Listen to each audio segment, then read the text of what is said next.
I tu samo da njihove priče čuo, da oni, ne znam, po 16 sati dnevno hodaju, ne znam koliko kilometara pređu, da oni mogu da zarade eventualno 2000 dnevno, što je, mislim, nemaju zaštite, retko ko imaju rukavice, nemaju one maske uopšte, kažem, mogu da, mislim, njihov život je tamo. Da li se oni samo organizuju, ili prosto postoje komunalna preduzeća? Komunalno preduzeće je ovo koje izbacuje njihove deponije. Oni su im dozvolili oni tu da dolaze. Oni su se organizovali, to je išlo nazad, oni su se godinama rade, sad su se setili par njih, to je taj Juran centar, Osman Balić je iz Niša, on je inače rukovodio direktor tog centra i par tamo ljudi, oni su se onda rekao, ajde da se organizuju.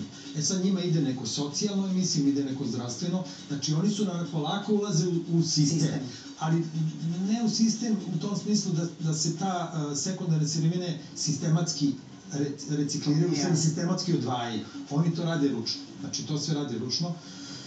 To je porazan podatak da mnoge te najbogatije zemlje na svetu 80% stvari recikliraju. Kod nas je to 20-30% i to sve radi ta neka romska populacija, ti neki ljudi nazovi na nekoj margini, mislim... Vi sad, znači, u vreme, u prvom danu vreme zapravo na to, na tu ličnu, neku životnu priču, na tu neku uslovno rečeno, pa i žrtvu za egzistencijom svakodnevnom, ono, pojesti parče hleba, na to ste hteli da skrenete. Pa ne, jednostavno i taj deo vreme je reciklaža. Zelena inicijativa je mene u stvari pozvala na ovo i oni su znali da sam ja to radio, da sam bio tamo i oni imaju te neke akcije oko reciklaže, dele kese, osvešćuju ljude oko toga. Nekim svest, da. Da, tako da sam ja, da praktično ja sam njima izložbom pomogao da ispričaju tu priču. Pa i nama, Beograđanima kojima, ja bih voljela već sutra da prošete mi nekako ono... Dve nedelje.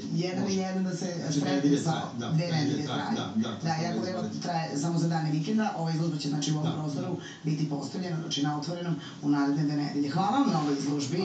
Hvala vam što ste nam dali jedan drugi ugao viđenja u ime svih Beograđana i hvala vam što ste večeras sa nama ostali budni do 15 do 1, a nadam se ova tema da je Beograđane u tom stanju zadržala. U ovom trenutku mislim da ćemo čitavo izdanje završiti, naravno ne završamo baš još,